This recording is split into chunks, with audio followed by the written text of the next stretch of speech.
कहानी का शीर्षक खरगोश की चालाकी। बहुत समय पहले की बात है। एक घना जंगल था जहां हर प्रकार के जीव जंतु शांति से रहते थे। वहां के राजा थे शेरराज वीर सिंह। वीर सिंह ताकतवर थे लेकिन उतने ही क्रूर भी। जब भी उन्हें भूख लगती वे जंगल के किसी भी जानवर को मारकर खा जाते। इससे जंगल के अन्य जानवर भयभीत रहते। शेर की भूख दिन ब दिन बढ़ती जा रही थी। अब वह हर रोज एक जानवर को मार देता। डर के मारे सभी जानवरों ने मिलकर एक सभा बुलाई। सभा में हाथी, चीता, बंदर, भालू और कई पक्षी भी आए। घंटों चर्चा चली। हाथी बोला, अगर ऐसा ही चलता रहा तो एक दिन हम सब मारे जाएंगे। कुछ करना होगा। बंदर बोला, क्यों न हम शेर से समझौता करें। हर दिन एक जानवर खुद ही उसकी भोजन के लिए जाएगा, इससे बाकी जानवर बचे रहेंगे।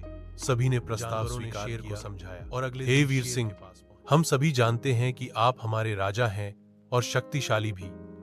हम चाहते हैं कि हम खुद आपको हर दिन एक जानवर भेज दें, जिससे आपको शिकार के लिए भाग दौड़ न करनी पड़े और बाकी जानवर भी सुरक्षित रहें। शेर ने सोचा, बिल्कुल सही, बिना मेहनत के खाना मिलेगा। उसने प्रस्ताव स्वीकार कर लिया, लेकिन एक शर्त रखी। अगर कोई दिन ऐसा हुआ जब मेरे पास समय पर खाना नहीं पहुंचा तो मैं जंगल को तबाह कर दूंगा। अब हर दिन बारी से एक जानवर शेर के पास भेजा जाने लगा। सभी जानवर इस नए नियम से थोड़ा राहत महसूस करने लगे। कई दिन बीते, लेकिन अंदर एक दिन छोटे से खरगोश बबलू की बारी आई। सभी जानवर चिंतित थे।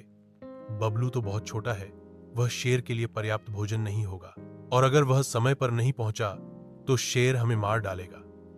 लेकिन बबलू बिल्कुल शांत था। वह मुस्कुराया और बोला, चिंता मत कीजिए, आज जंगल में कुछ नया होगा। सभी जानवर चकित रह गए। इतना छोटा सा खरगोश और इतनी बड़ी बात। बबलू अपने घर से निकला, लेकिन जानबूझकर देर करता गया। वह हर जगह रुकता, फूलों की खुशबू लेता, तालाब में पानी पीता और फिर आराम से आगे बढ़ता। जब दोपहर ढलने लगी तब जाकर वह शेर के पास। भूख के मारे उसकी आंखें लाल हो रही थीं। इतनी देर, अब तू अकेला आया है? तू तो एक निवाला है मेरे लिए। शेर गर्जा। खरगोश ने नम्रता से कहा, महाराज कृपया क्रोधित न हो, मैं समय पर आ रहा था, लेकिन रास्ते में एक दूसरी शेर से मुठभेड़ हो गई। शेर चौंका, दूसरा शेर मेरे जंगल में? क्या कहा उसने? खरगोश ने चालाकी से जवाब दिया, उसने कहा कि वह असली राजा है और आप बुज़दिल हैं। उसने मुझे अपने भोजन के रूप में पकड़ लिया, लेकिन जब मैंने कहा कि मैं असली शेरराज वीर सिंह के लिए भोजन हूं तो वह भड़क गया। उसने कहा कि अगर आप में दम है तो उसके पास आइए। शेर की आंखों में आग सी जल उठी। मुझे दिखाओ वह कहां है, मैं अभी उसकी हड्डियां चबा जाऊंगा। खरगोश बोला। खरगोश शेर ठीक है महाराज, एक गहरे कुएं के पास ले गया। वहां ले चलता हूं। कुआं पुराना था, लेकिन पानी एकदम साफ था। खरगोश ने कुएं की ओर इशारा कर कहा, वह शेर अंदर है, उसने मुझे यहीं पकड़ कर रखा था। शेर ने कुएं में झांका और उसे अपने ही प्रतिबिंब में एक दूसरा शेर दिखाई दिया। शेर ने बिना सोचे समझे गुर्राकर छलांग मार दी। शेर कुएं में गिरा और बाहर निकलने की बहुत कोशिश की, लेकिन गहराई और पानी की वजह से वह बाहर न निकल सका। कुछ ही देर में वह डूब गया।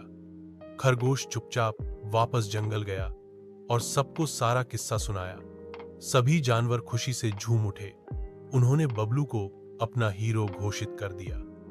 अब जंगल में फिर से शांति थी। जानवरों ने एक नई पंचायत बनाई जिसमें सबकी बात सुनी जाती थी। कोई राजा नहीं था, कोई प्रजा नहीं, सिर्फ सहयोग और समझदारी थी। खरगोश बबलू ने साबित कर दिया था कि शक्ति से नहीं, बुद्धि से ही जीत संभव है।